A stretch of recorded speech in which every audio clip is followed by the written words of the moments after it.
नहमदुहु व नुसल्ली अला रसूलिहिल करीम अम्मा बाद बिस्मिल्लाहिर्रहमानिर्रहीम। मुहतरम हज़रात, ये शाबान का महीना चल रहा है और शब बारात करीब है। शब बारात के बारे में शरीयत की क्या तालीमात हैं, अल्लाह के रसूल सल्लल्लाहु अलैहि वसल्लम ने इस रात के क्या फ़ज़ाइल बयान किए हैं और आप अलैहिस्सलातु वस्सलाम का इस रात में क्या अमल रहा है, हम सबको उसके बारे में मालूम होना चाहिए ताकि हम इस रात में आप अलैहिस्सलातु वस्सलाम के नक्श कदम पर चल कर के सही तरीक़े से इस रात में अमल कर सकें। मोहतरम हज़रात, शब बारात के मुताल्लिक़ और इसके नामों के मुताल्लिक़ मुख्तलिफ़ अल्फाज आए हैं। कहीं पर इसको लैलतुल मग़फ़िरत कहा गया है, कहीं पर इसको लैलतुर रहमत कहा गया है, कहीं पर इसको लैलतुल बराअत कहा गया है और कहीं पर इसको लैलतुन निस्फ़ मिन शाबान कहा गया है। हमारे यहाँ पर शब बारात ये लफ्ज़ मशहूर है। शब जो है फ़ारसी ज़बान में रात को बोलते हैं, बराअत माने हैं खलासी, नजात। चूँकि इस रात में अल्लाह तबारक व तआला बेशुमार बंदों को जहन्नम से खलासी देते हैं और उनके गुनाहों की मग़फ़िरत फ़रमाते हैं। अल्लाह ताला ने वादा फ़रमाया है, अल्लाह के रसूल सल्लल्लाहु अलैहि वसल्लम ने जिसको अहादीस में बयान फ़रमाया है। तो इसलिए इस रात को शब बराअत कहते हैं, यानी जहन्नम से खलासी वाली रात। लैलतुल मग़फ़िरत भी इसीलिए कहते हैं चूँकि इस रात में मग़फ़िरत की जाती है। लैलतुर रहमत भी इसीलिए कहते हैं चूँकि इस रात में अल्लाह तबारक व तआला की रहमत का खुसूसी नुज़ूल होता है। इस रात का आगाज़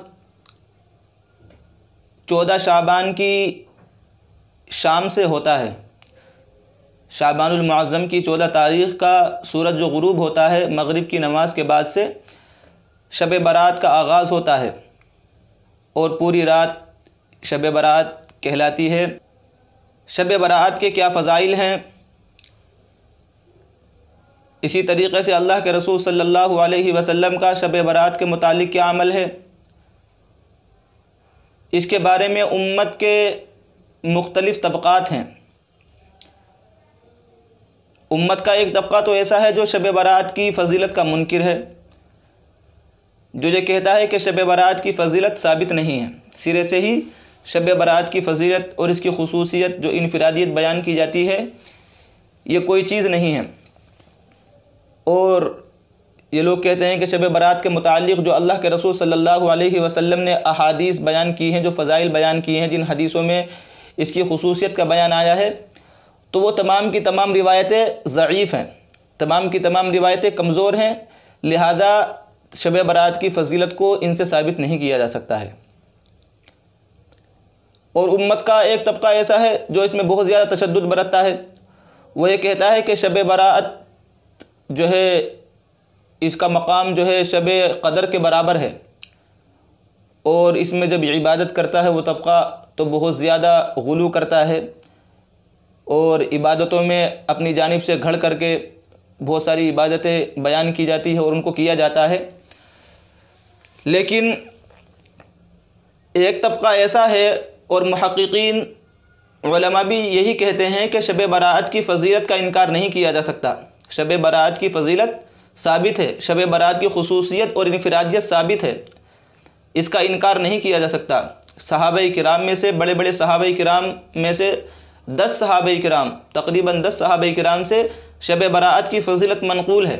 लिहाजा ये कहना कि शब बारात की फ़जीलत नहीं है और फ़जीलत साबित नहीं है, इसकी खुसूसियत साबित नहीं है, ये तो गलत है। शब बारात की फ़जीलत साबित है। हाँ, इसको बहुत ज़्यादा अहमियत देना और इसका मकाम शब क़दर के मकाम के बराबर कर देना, ये गलत है। शब बारात की फ़जीलत दूसरी रातों के मुकाबले में शब बारात की बहुत थोड़ी अहमियत है। ऐसा नहीं कि जो अहमियत और दूसरी रातों की है वही अहमियत शब बारात की भी, ऐसा नहीं है। बल्कि शब बारात की अहमियत दूसरी रातों के मुकाबले में ज़्यादा है।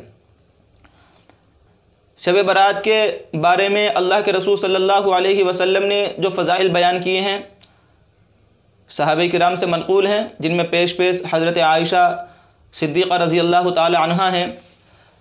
हज़रत आयशा फरमाती हैं कि अल्लाह के रसूल सल्लल्लाहु अलैहि वसल्लम ने इरशाद फरमाया कि इन्नल्लाह अज़्ज़ व जल यंज़िलु लैलतन निस्फ़ मिन शाबान इला समाई दुनिया, कि अल्लाह ताला निस्फ़ शाबान की रात को आसमान दुनिया पर नुज़ूल फरमाते हैं। अल्लाह तबारक व तआला शब बारात को, निस्फ़ शाबान की रात को आसमान दुनिया पर नुज़ूल फरमाते हैं। फ़यग़फ़िरु लि अक्सरी मिन अददी शाअरी गनमी कल्बिन, बनु कल्ब जो कबीला है, इस कबीले की बकरियों के बालों की तादाद से ज़्यादा लोगों की अल्लाह तबारक व तआला मग़फ़िरत फरमाते हैं। बनु कल्ब ये अरब के अंदर एक कबीला है, ये बकरियां पालता था। बकरियां पालने में बहुत ज़्यादा मशहूर है, इसलिए अल्लाह के रसूल सल्लल्लाहु अलैहि वसल्लम ने इसकी मिसाल दे करके उसका तज़किरा करके फ़रमाया कि अल्लाह ताला बनु कल्ब के कबीले की जो बकरियां हैं, उन बकरियों के बालों की तादाद से ज़्यादा अपने बंदों की मग़फ़िरत फरमाते हैं अल्लाह तबारक व तआला। तो इससे मालूम होता है कि इस रात में अल्लाह तबारक व तआला का खुसूसी नुज़ूल होता है आसमान दुनिया पर, और अपने बंदों की अल्लाह तबारक व तआला मग़फ़िरत फरमाते हैं। इसी तरीक़े से और अहादीस हैं। हज़रत अबू मूसा अशअरी रज़ी अल्लाह तआला अन्हु की रिवायत है, उसमें भी अल्लाह के रसूल सल्लल्लाहु अलैहि वसल्लम ने यही बयान किया कि अल्लाह तबारक व तआला इस रात में आसमान दुनिया पर नुज़ूल फरमाते हैं। फ़यग़फ़िरु लिजमीइ ख़ल्क़िही, अपनी तमाम मखलूक़ की अल्लाह तबारक व तआला मग़फ़िरत फरमा देते हैं, इल्ला लिमुशरिकिन औ मुशाहिनिन, मगर मुशरिकी या कीना रखने वाले की अल्लाह तबारक व तआला मग़फ़िरत नहीं करते हैं। तो इससे भी पता चलता है कि अल्लाह तबारक व तआला इस रात में अपने बंदों की मग़फ़िरत फरमाते हैं। इसके अलावा एक और हदीस है हज़रत अली रज़ी अल्लाह तआला अन्हु की, आपने फरमाया इज़ा कानत लैलतुन निस्फ़ि मिन शाबान फ़क़ूमू लैलहा वसूमू यौमहा, कि अल्लाह के रसूल सल्लल्लाहु अलैहि वसल्लम ने इरशाद फरमाया कि जब निस्फ़ शाबान की रात हो तो इस रात में क़याम करो, यानी इस रात में खड़े होकर के इबादत करो। वसूमू यौमहा, और इसके दिन में तुम रोज़ा रखो। रात में तो इबादत करनी है और दिन में रोज़ा रखो। और उन्होंने भी यही कहा, इस रात में अल्लाह तबारक व तआला अपने बेशुमार बंदों की मग़फ़िरत फरमाते हैं। तो इस रात की फ़जीलत साबित है, इस रात की फ़जीलत से इनकार नहीं किया जा सकता। मुहक़्क़ीक़ीन उलमाए किराम ये कहते हैं कि शब बारात की फ़जीलत साबित है और इसकी खुसूसियत और इसकी इनफरादी से इनकार नहीं किया जा सकता है। अब यह है कि इस रात में क्या इबादत करें, क्या अमल करें, तो इसके बारे में हदीस शरीफ में आता है कि अल्लाह के रसूल सल्लल्लाहु अलैहि वसल्लम ने इरशाद फरमाया, इस रात में अल्लाह तबारक व तआला बेशुमार बंदों की और अपनी मखलूक की अल्लाह तबारक व तआला मग़फ़िरत फरमाते हैं। लिहाजा इस रात में अल्लाह तबारक व तआला से ज़्यादा इस्तिग़फ़ार करें, तौबा करें और जितना हो सके इबादत करें, नफिल नमाज़ पढ़ें। और नफिल नमाज के बारे में एहतियात ये रखें कि नफिल नमाज की जमात नहीं होनी चाहिए। आम तौर पर यह होने लगा है कि नफिल नमाज़ों की शब बारात में लोग जमात करते हैं, सलातुत तस्बीह है, लोग उसकी जमात करने लगते हैं। तो इस बारे में ज़ाब्ता ये जानना चाहिए कि नफिल नमाज़ों की जमात नहीं होती। जमात सिर्फ़ फ़र्ज़ों की होती है या उन नमाज़ों की जमात होती है जिन नमाज़ों की जमात अल्लाह के रसूल सल्लल्लाहु अलैहि वसल्लम ने की है। जैसा कि तरावी की नमाज की जमात अल्लाह के रसूल ने की है, लिहाजा इसकी जमात होगी। और इसके अलावा जो नमाज़ें हैं, आम नफिल नमाज़ों की जमात से नमाज नहीं होती, इसलिए जो सलातुत तस्बीह वग़ैरह की जमात से नमाज़ की जाती है, ये जमात से नहीं पढ़नी चाहिए। तन्हा इनफरादी तौर पर नफिल नमाज़ें पढ़ें, सलातुत तस्बीह भी अलग पढ़ें। इसके अलावा एक शक्ल ये होती है, लोग इज्तिमा की शक्ल में जमा होकर के भीड़ इकट्ठा करके लोग नमाज़ पढ़ते हैं। जैसे कि आम तौर पर देखने में आता है कि मस्जिदों में लोग इकट्ठा हो जाते हैं और एक बहुत बड़ा मजमा इकट्ठा होकर के नमाज़ पढ़ता है। तो इज्तिमा भी नहीं होना चाहिए। इस रात में नमाज़ पढ़नी चाहिए इनफरादी तौर पर, अलग अलग। नफिल नमाज तो अल्लाह तबारक व तआला और उसके बंदे के दरमियान एक ख़ास किस्म की गुफ्तगू होती है। नफिल नमाज का मतलब तो यह होता है कि बंदा हो और अल्लाह तबारक व तआला हो, बंदा और अल्लाह तबारक व तआला की गुफ्तगू हो, उनके दरमियान जो है कोई तीसरा शख्स ना हो। इसको ऐसे मिसाल से समझिए कि किसी शख्स को कोई आदमी, बड़ा आदमी, दुनिया का कोई बादशाह, कोई हाकिम कहे कि तुम मुझसे मुलाकात करने के लिए रात में फ़ला वक्त में आना, तुमसे खुसूसी बात करनी है।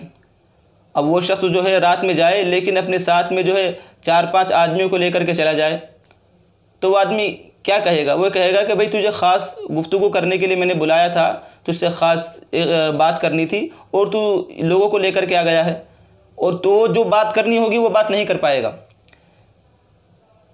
यही नवाफिल का मकसद होता है कि बंदा नवाफिल पढ़े तो बंदा हो और उसका ताल्लुक़ अल्लाह तबारक व तआला से हो, उनके दरमियान कोई तीसरा शख्स ना आए, दोनों की आपस में ख़ास किस्म की गुफ्तगू हो। लिहाजा इस रात में इबादत की जाए तो तन्हा इनफरादी तौर पर की जाए। अल्लाह के रसूल सल्लल्लाहु अलैहि वसल्लम ने हज़रत अबू बकर सिद्दीक़ रज़ी अल्लाह तआला अन्हु से कहा कि तुम कुरान करीम की तिलावत इतनी आहिस्ता से क्यों करते हो? तो हज़रत अबू बकर सिद्दीक़ रज़ी अल्लाह तआला ने कहा कि अस्मातु मन नाजैतु, ए अल्लाह के रसूल, जिससे मैं मुनाजात कर रहा हूँ, जिससे मैं गुफ्तगू कर रहा हूँ, मैंने उसको सुना दिया। अल्लाह तबारक व तआला आहिस्ता से भी सुनते हैं और ज़ोर से भी सुनते हैं। मैं आहिस्ता पढ़ता हूँ, अल्लाह तबारक व तआला उसको भी सुन लेते हैं। जब अल्लाह तबारक व तआला सुन लिया तो मुझे ज़ोर से पढ़ने की क्या ज़रूरत है? लिहाजा जब अल्लाह तबारक व तआला नवाफिल को इनफरादी तौर पर पढ़ने को भी कबूल कर लेंगे तो इसमें भीड़ भाड़ इकट्ठा करने की कोई ज़रूरत नहीं है। हदीस शरीफ में आता है कि शब बारात में जब अल्लाह तबारक व तआला ऐलान करते हैं तो उसमें यह है कि हल मिन मुस्तगफिरिन फ़अग़फ़िर लहू, है कोई इस्तिग़फ़ार करने वाला, है कोई गुनाहों की माफ़ी मांगने वाला जिसको मैं माफ़ करूं, जिसकी मैं मग़फ़िरत करूं। तो रिवायत में मुस्तगफिर का लफ्ज़ आया है, मुस्तगफिर वाहिद है, यानी है कोई एक शख्स, तन्हा शख्स मांगने वाला, मग़फ़िरत तलब करने वाला जिसकी मैं मग़फ़िरत करूं। तो इससे पता चलता है कि जो इस्तिग़फ़ार किया जाए वो तन्हा करना चाहिए, अपना जो है अलग होकर के करना चाहिए, भीड़ के साथ, मजमे के साथ इस्तिग़फ़ार ना किया जाए। इसी तरीक़े से इस रात में एक और अमल आता है कि इस रात में कब्रिस्तान जाने का मसला क्या है, कब्रिस्तान जाना चाहिए या नहीं जाना चाहिए। तो इस बारे में जानना चाहिए कि रिवायत में तो आया है कि अल्लाह के रसूल सल्लल्लाहु अलैहि वसल्लम इस रात कब्रिस्तान में तशरीफ़ ले गए।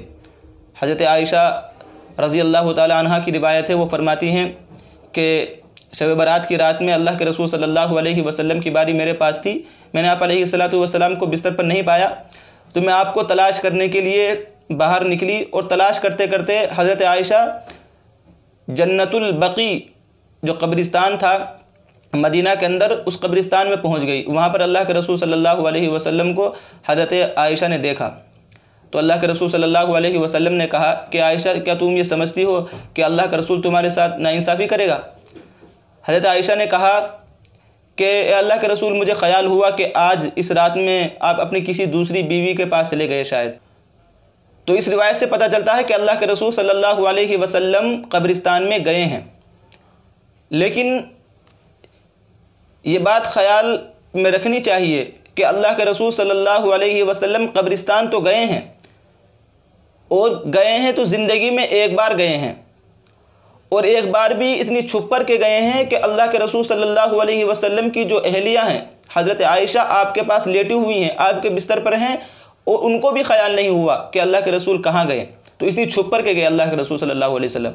इसी तरीके से किसी सहाबी को साथ नहीं लेकर के गए, तन्हा गए, और ना ही बाद में किसी सहाबी को तरगीब दिलाई कि तुम्हें इस रात में कब्रिस्तान में जाना चाहिए। तो कब्रिस्तान में कोई शख्स जाना चाहे तो ज़िंदगी में एक मरतबा चला गया, कोई हर्ज की बात नहीं। लेकिन आमतौर पर हमारा जो और हमारी कौम का जो रिवाज बनता जा रहा है वो मजमू की शक्ल में इकट्ठा होकर के जाते हैं कब्रिस्तान में और वहाँ पर ही दुआएं पढ़ते हैं। इसी तरीके से बहुत लंबा मजमा इकट्ठा हो जाता है, और लोग समझते हैं कि इस रात में अगर कब्रिस्तान नहीं गए तो इस रात का हक़ ही अदा नहीं हुआ। इस रात का जुज़ है, इस रात का लाजमी हिस्सा है कि कब्रिस्तान जाना चाहिए और अपने जो आइज़ा और अक़रीबा हैं उनके लिए इस्तिग़फ़ार करना चाहिए। हालांकि शरीयत की तालीम यह है और उलमाए मुहक्किकीन यही कहते हैं कि शब बारात में कब्रिस्तान अल्लाह के रसूल सल्लल्लाहु अलैहि वसल्लम एक मरतबा गए हैं, लिहाजा कब्रिस्तान जाने को लाजिम समझना और इसका इल्तिज़ाम करना ये गलत है। इसी तरीके से एक बात यह है कि इस रात का रोज़ा रखना चाहिए या नहीं रखना चाहिए और कितने रोज़े रखने चाहिए। तो रिवायत में तो हज़रत अली रज़ी अल्लाह ताला अन्हु की जो रिवायत है उसमें आया है, आपने इरशाद फरमाया कि क़ूमू इज़ा कानत लैलतुन निस्फ़ि मिन शाबान फ़क़ूमू लैलहा वसूमू यौमहा, जब निस्फ़ शाबान की रात हो तो इस रात में तुम क़याम करो यानी नफिल नमाज़ पढ़ो, वसूमू यौमहा और इसके दिन में तुम रोज़ा रखो। तो इस रिवायत से पता चलता है कि इसमें जो है रोज़ा रखना चाहिए, लेकिन उलमा कहते हैं कि ये रिवायत ज़ईफ़ है, इससे रोज़ा रखना को मुस्तहब करार देना ये सही नहीं है। जो उलमा ये कहते हैं कि इस रात के बाद जो दिन आता है यानी 15 शाबान उसमें रोज़ा रखना चाहिए, वो इस वजह से जायज़ करार देते हैं कि शाबान के रोज़ों की फ़जीलत अल्लाह के रसूल सल्लल्लाहु अलैहि वसल्लम ने बयान की है। शाबान के पूरे महीने के रोज़ों की, यानी शाबान की पहली तारीख से लेकर के 27 शाबान तक रोज़ा रखना किसी भी दिन बल्कि पूरे शाबान में इसकी फ़जीलत साबित है। लिहाजा अगर ये समझ कर के रोज़ा रखा जाए कि ये शाबान का एक दिन है, लिहाजा इसलिए मैं रोज़ा रख रहा हूँ, तो इसमें कोई हरज की बात नहीं, इसलिए रखना चाहिए। और या इस वजह से रोज़ा रखें कि अल्लाह के रसूल सल्लल्लाहु अलैहि वसल्लम का अमल रहा है कि आप अलैहिस्सलातु वस्सलाम अय्याम 20 के रोज़े रखते थे। अय्याम 20 कहते हैं कि हर महीने की 13, 14, 15 तारीख़ का रोज़ा रखना। अल्लाह के रसूल हर महीने की 13 और 14 और 15 तारीख़ का रोज़ा रखते थे, जिनको अय्याम 20 कहा जाता है।